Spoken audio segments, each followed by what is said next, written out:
Welcome back to the Daughters of Wisdom YouTube channel. We're going to be shifting our focus from talking about the values of the Church of Wisdom and Wonder to the 7 pillars of the Church of Wisdom and Wonder. And we're going to be talking about those 7 pillars separately. So we're going to have 7 sessions where we talk about each of the pillars. And today we're going to talk about the first one, which is wonder. But before we get started, Peggy, I think it'd be a good idea if we talked about 3 of the questions that we're going to try to be answering over this period of time. Good idea.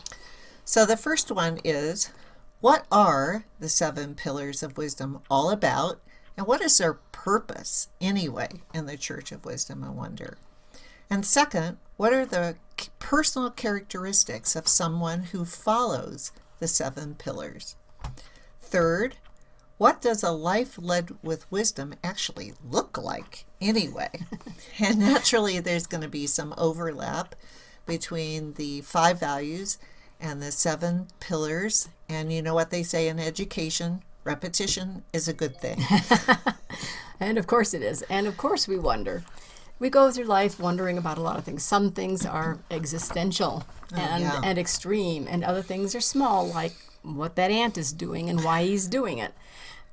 So we have examples about what we wonder about, and it can be anything from that ant I was talking about, or the information we just got on black holes, where we got a picture of first time. And my question is, of course, I wonder about things like, where does everything go that goes into a black hole?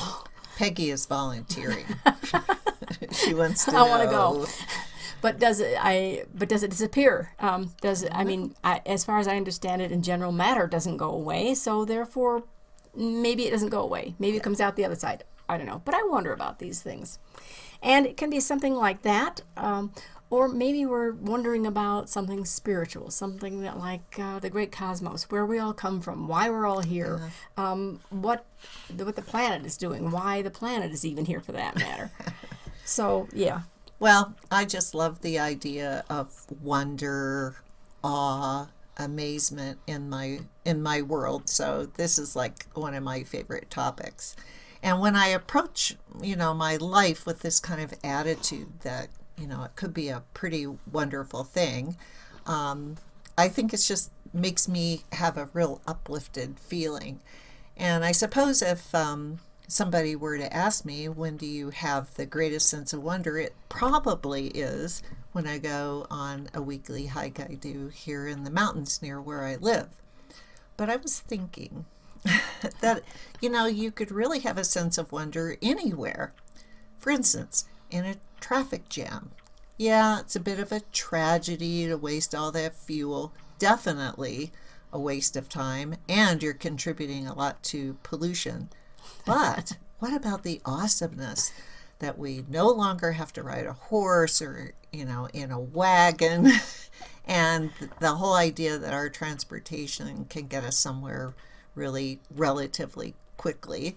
And it's just, there's a wonder in that, and I think that's pretty cool. Like airplanes. Yes, like airplanes. Like that double airplane. Oh, that's another one that just came out. 2 pilots. Yeah, 2 pilots, double airplane. I think it's a little scary at first, but I think it is too. Okay. So the question also arises then, if we have a sense of wonder, does that create in a person a curiosity to know more? Yeah. For me, it does. I have no problem with that. You could wonder about, snow-capped mountains and stuff like that. Or in my case, I wondered what it would be like. Wolves are very intelligent and very empathetic creatures with each other. And I thought, what if we could communicate with them? What if there was a way to either do it via thought or language? And out of that sprang a novel that I created. I am a writer, for those people who don't know it. A novel that I published called Storm Rider. And yes, it's on Amazon if you're interested. But it is a communication between wolves and people. Yep. And so that's where my wonder took me, to curiosity, to creating something. Yeah, I think that's pretty cool, because when Peggy and I were having this discussion about the whole idea of wonder, we didn't want to leave our listeners with the idea that this is only about that awesome feeling when you see the aurora borealis, but that wonder is the thing that makes us curious about, I wonder what would happen if. So we wanted to not only just mention Peggy's book, but, the wonder of having electricity, or Tesla, all of his things that he did.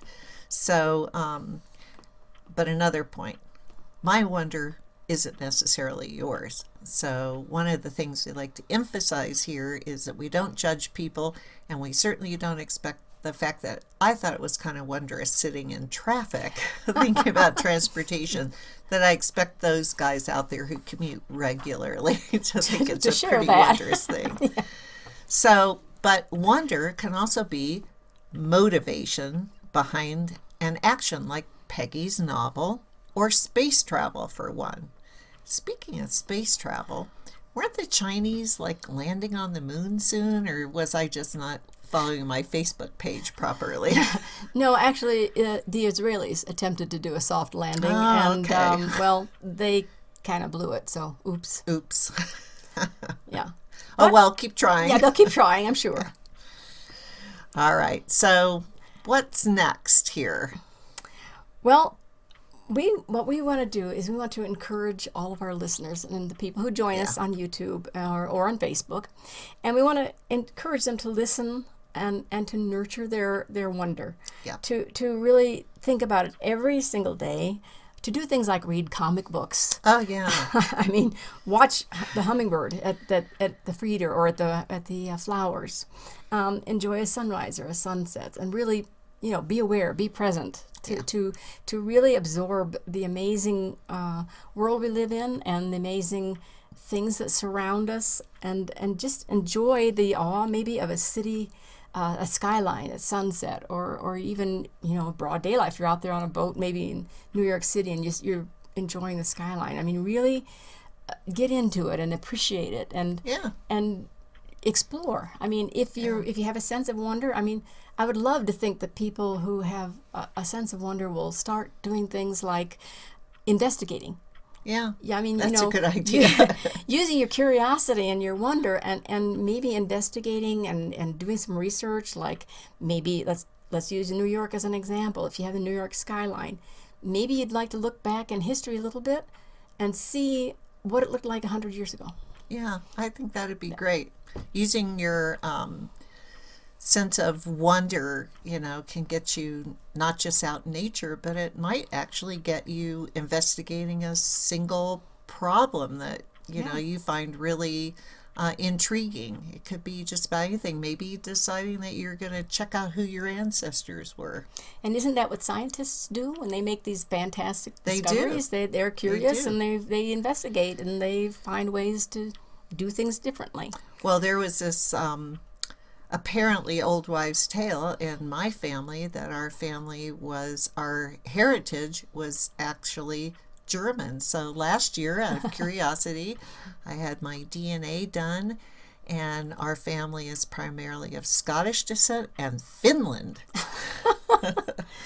So curiosity can lead to some interesting results.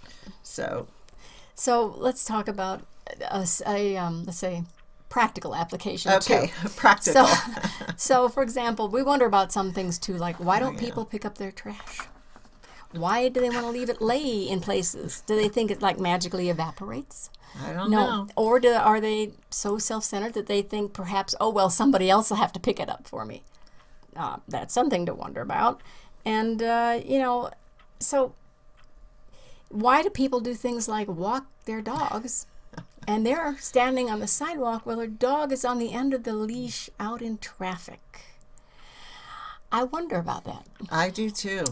So let's leave our viewers today. I think what we want to do is we want to encourage people to think about a couple of things, and these are a couple of simple questions. So, what would your existence be like without a sense of wonder? And if you had no curiosity to go along with it, what would it be like for you? I mean, really, in your life. Think about it. And, give us some comments. We'd love to hear it down here.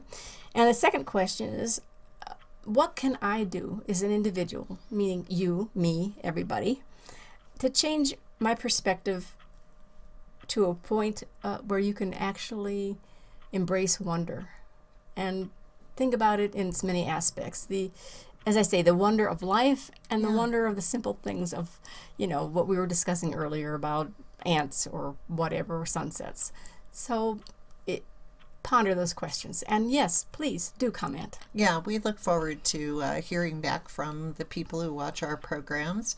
And we invite you to come back next week when we look at another one of the 7 pillars.